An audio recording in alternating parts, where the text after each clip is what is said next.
Without hesitation this morning, I have to admit that I fully deny the resurrection of Christ. And everybody that really knows me will know this. Publicly and without any fear of what anybody will think of me, I deny this resurrection.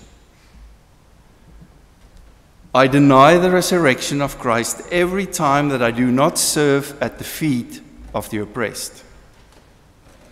I deny the resurrection every time that I turn my back on those who are in need. I deny the resurrection every time that I close my ears to the cries of those who are oppressed. I deny the resurrection every time that I do not listen to the cries of the children that's been murdered in this world today through senseless wars. Yes, I deny the resurrection when I support an unjust and cruel system. However, there are moments, even though they are far between and not a lot, that I affirm the resurrection. I affirm the resurrection when I stand up for those who are forced to their knees. And I affirm the resurrection when I cry with those who do not have tears to shed anymore. And I affirm the resurrection when I speak up for those who are silenced. So we are here this morning to celebrate the resurrection, and the question is, how do we do it?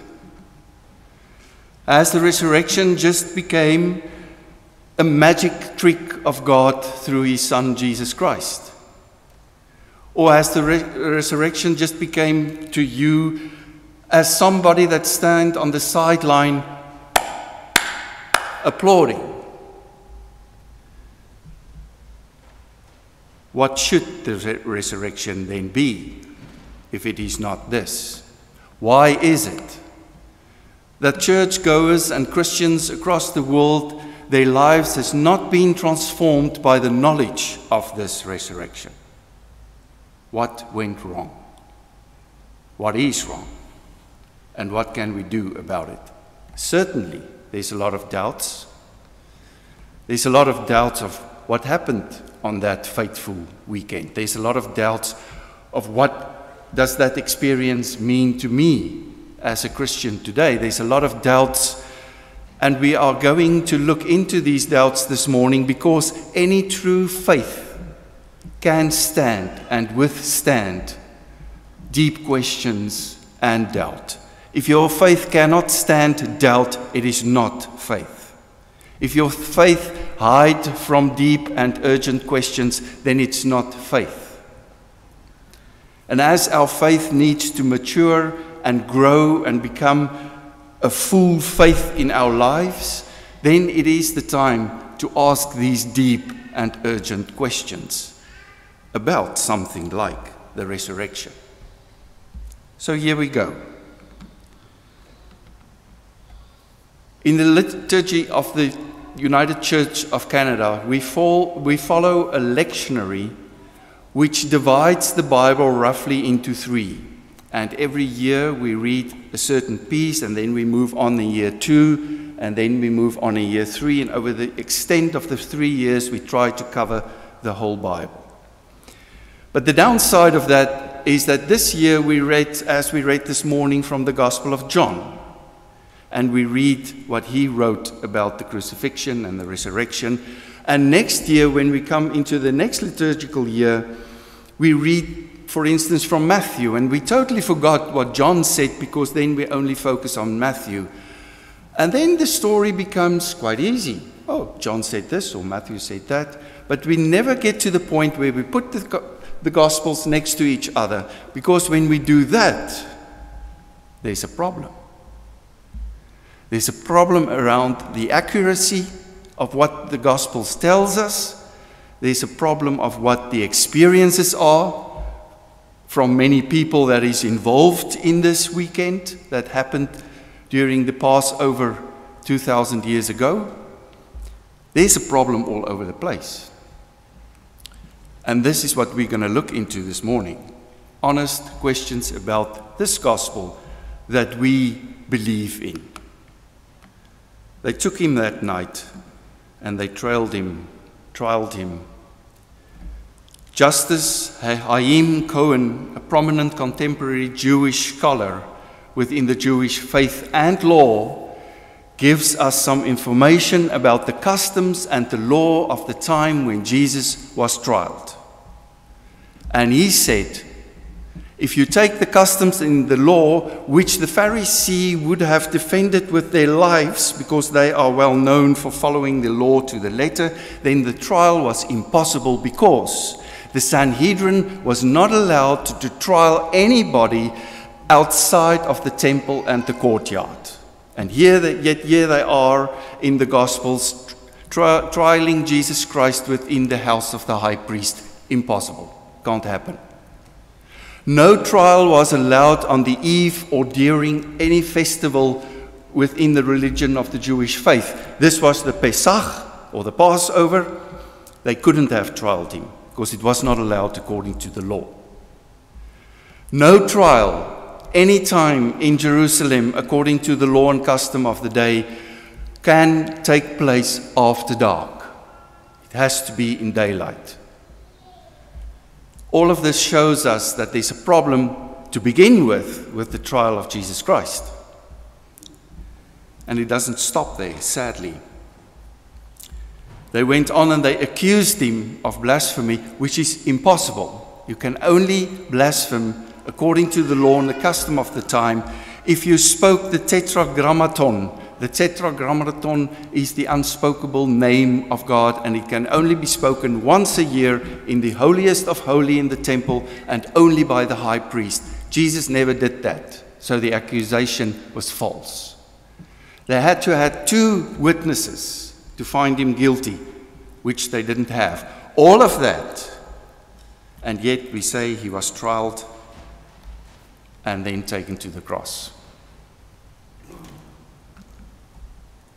The Gospels seem to struggle with the account of what happened. When he died, Matthew said the graves opened and dead people walked around and they entered the city of Jerusalem. It sounds like a zombie movie in modern time. If that happened, everybody would have spoken about that and everybody would have written it down. And to add to that, there was an enormous earthquake. Mark, on the other hand, the Gospel of Mark, stops before the resurrection.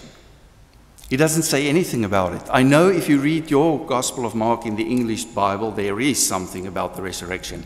It's been added to the original Gospel of Mark 200 years after the original Gospel of Mark was written down.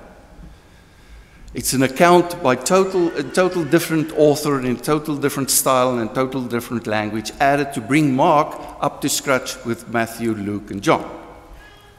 So there's some political interference into that. And then we get to the crucifixion itself, Jesus hanging on the cross. Matthew says, again, this guy really likes earthquakes.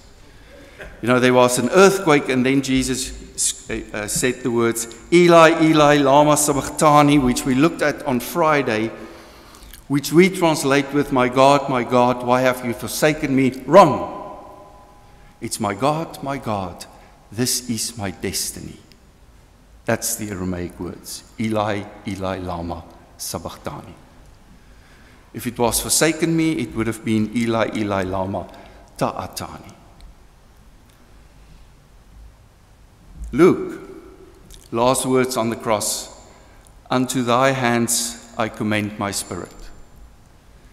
John, last words on the cross, it is finished. These disciples were standing around the crucifixion scene, seeing, experiencing, and living through that horrifying day, and all of them have different words that Jesus said on the cross. How is that possible? And we go on. Resurrection. Again, Matthew, true to his form, an earthquake and an angel descending from heaven to come down and to roll away the tombstone. Luke 24 verse 4, 2 men stood by them in shining garments. John 20 verse 12, 2 angels sitting inside the tomb, one at the head and one at the feet where Jesus was laid out. And then Mary turned around and she saw, which was supposed to be Jesus, and she mistaken him for the gardener. She's just spent a couple of years with this guy and she mistaken him for the gardener. So if we look into this, and we have to, because it's part of our Gospels in the Bible, we can just go in the end and say, oh my goodness, what is true? Well, the truth is, there was a crucifixion and there was a resurrection. How it happened, we honestly do not know. If we have to be honest with each other, we honestly do not know. Because there's so many people replying and giving answers to this that there's not a constant story. There's just doubt and just kind of a story that doesn't make sense. Because the people closest to him gave different stories.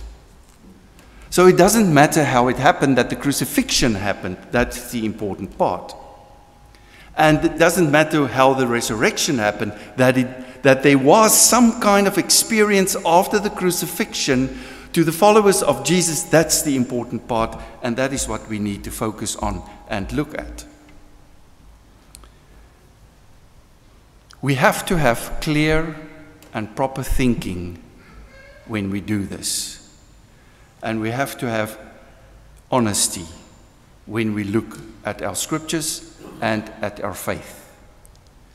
Because only when we do that, we will find an answer to the question in the beginning. So why is it that most Christians, their lives haven't been touched by the experience of the resurrection? They know it, and they can say the verses, and they can tell the stories, but their lives haven't been touched. Why not? There's no transformation. So let us think clear. And I take you back a couple of weeks ago to this picture.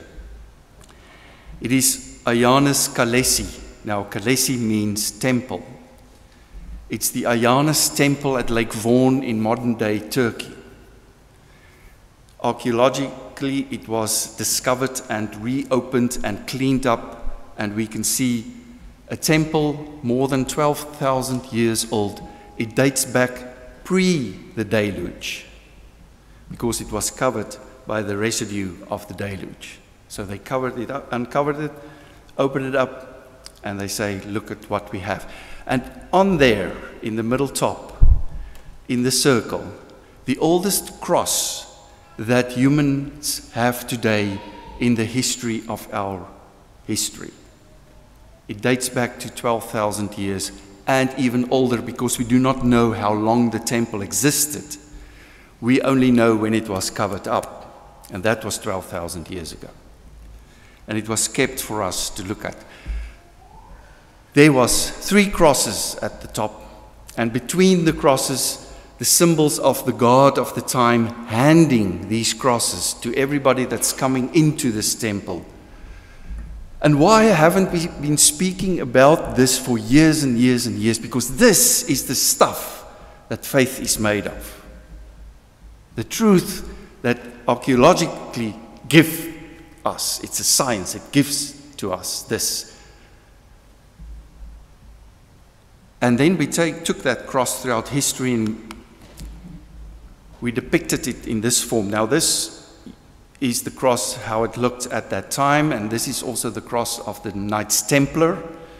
Interestingly enough, it's also this cross that is on the robes of the popes in Rome, and it's also this cross that's on the staff and the crown of the royal family in Britain. Not the Latin cross with the long leg at the bottom. This cross is depicted by the Roman Church and by the royal families of this world. And we should ask the question, this is also the cross that we have as a symbol for our Christian faith. So what does it mean? Because this brings us back to the crucifixion. They've put him on a cross. And there was a reason why they put him on a cross and killed him on a cross. Because they wanted to silence him. Because he had a message that they didn't like. Pharisees, Sadducees, Romans, all together didn't like the message that Jesus brought. And if we want to get to the bottom of the crucifixion and the resurrection, then we need to find out what does this mean. What is this? 2 blurred pictures of the cross. I want to take you back again. The cross. Do you know what this is? It's a scientific photo of the photons of light. I take you back again. The cross in Ayanus, the cross of the Christian faith. Photon of light. Now this is one of those aha moments in Christian history in this sanctuary. Because this is an aha. What does it mean? The cross represented light. The cross represented God, because God is light. When Jesus met him at the baptism, what happened? The light shone on him. When Saul walked the way on the Damascus road to be a prosecutor of Christian faith, and the light shone in him, enmoi, the Greek says, he was changed and transformed. This is what transforms Christians, the light of God, not stories, not different accusations, not different earthquakes and people standing up and walking around and applauding on the sidelines. This is what transforms Christian people into people of faith, the light. And that's why we call it enlightenment. And the knowledge will set you free, and the truth will set you free, and it will transform you to become like Christ. We lit this candle and we said, the Christ light. God is light. Scientifically, we prove that by taking photos of the photons, which is the smallest part of the light. And we dissect it, and it changes you. Welcome on the road of enlightenment at Faith United. Amen.